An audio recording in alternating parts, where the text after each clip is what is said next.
روس کے یوکرین جنگ جاری رکھنے میں چینی حمایت انتہائی اہم رہی ہے۔ امریکی رپورٹ۔ امریکی نیشنل انٹیلیجنس کے ڈائریکٹر آفس کی حال ہی میں منظر عام پر آنے والی ایک رپورٹ کے مطابق روس کی جانب سے یوکرین جنگ جاری رکھنے میں چین کی حمایت اہم رہی ہے۔ کانگریس کی درخواست پر جاری کی گئی رپورٹ میں جائزہ لیا گیا ہے کہ روس کے یوکرین پر بلا اشتعال حملے کے تقریباً 18 ماہ بعد چینی حکومت، چینی کمیونسٹ پارٹی، سرکاری چینی کمپنیاں اور دیگر چینی ادارے کس طرح روس کی معیشت اور اس کی فوج کی مدد کر رہے ہیں۔ یہ رپورٹ ایوان نمائندگان کی مستقل سلیکٹ کمیٹی برائے انٹیلیجنس کی طرف سے جاری کی گئی ہے۔ رپورٹ نے نتیجہ اخذ کیا ہے کہ بیجنگ روس کے لیے مختلف قسم کے اقتصادی تعاون کے طریقہ کار پر عمل پیرا ہے، جو مغربی پابندیوں اور برآمدی کنٹرول دونوں کے اثرات کو کم کرتے ہیں۔ رپورٹ کے مطابق چین نے روس سے توانائی کی درآمدات میں اضافہ کیا ہے، جس میں تیل اور گیس کی وہ سپلائی بھی شامل ہے جس کا روس نے یورپ سے چین کی جانب رخ موڑا ہے۔ اس کے علاوہ چین نے روسی اداروں کو مغربی پابندیوں سے آزاد رہتے ہوئے اپنی کرنسی یوان میں لین دین کرنے کی اجازت دے دی ہے۔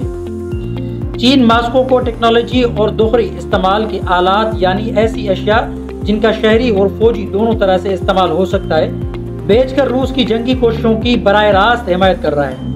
خیال رہے کہ مغرب کی کوشش رہی ہے کہ جنگ کے دوران روس کو فوجی گاڑیوں اور ہتھیاروں کے نظام سمیت بہت سے جدید آلات کے لیے درکار سیمی کنڈکٹرز کی قابل اعتماد فراہمی منقطع کی جائے، لیکن رپورٹ سے معلوم ہوتا ہے کہ ہانگ کانگ میں نئے بننے والے کاروباروں کے ایک نیٹ ورک کو، جسے شیل کمپنیاں کے طور پر بیان کیا جاتا ہے، کھلی منڈی سے روس کے لیے سیمی کنڈکٹرز کی خریداری کے لیے استعمال کیا جا رہا ہے۔ یہ کمپنیاں امریکی برآمدی کنٹرول کے قوانین کی خلاف ورزی کرتے ہوئے سیمی کنڈکٹرز کو روس کو دوبارہ فروخت کرتی ہیں۔ رپورٹ میں کہا گیا ہے کہ چین روس کو دوہری استعمال کا سامان اور کچھ واضح طور پر فوجی مواد بھی فراہم کر رہا ہے، جبکہ رپورٹ سے یہ بھی پتہ چلتا ہے کہ روس کے یوکرین پر حملے کے بعد سے ہونے والے تجارتی نقصان کی جگہ چین کے ساتھ تجارت نے لے لی ہے۔ سال 2022 میں روس اور چین کے درمیان دو طرفہ تجارت ریکارڈ بلند سطح پر پہنچی تھی۔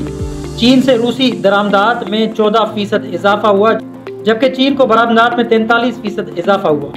چینی وزارت خارجہ کے ترجمان ماؤ ننگ نے جمعے کو اس رپورٹ پر رد عمل دیتے ہوئے ماسکو پر مغربی پابندیوں کی مذمت کی اور کہا کہ روس کے ساتھ بیجنگ کی تجارت میں کوئی غیر معمولی بات نہیں ہے۔ ترجمان نے کہا کہ چین روس اور دیگر ممالک کے ساتھ برابری اور باہمی فائدے کی بنیاد پر معمول کے مطابق اقتصادی اور تجارتی تعاون میں مصروف ہے۔ انہوں نے کہا کہ بیجنگ یک طرفہ پابندیوں اور اس کے نفاذ میں طویل دائرہ اختیار کی مخالفت کرتا ہے، جن کی بین الاقوامی قانون یا سلامتی کونسل کے مینڈیٹ میں کوئی بنیاد نہیں ہے۔ مزید خبروں اور اپڈیٹ کے لیے جوت نیوز کو لائک کریں، سبسکرائب کریں اور کمنٹ سیکشن میں اپنی رائے کا اظہار ضرور کریں۔ اللہ حافظ۔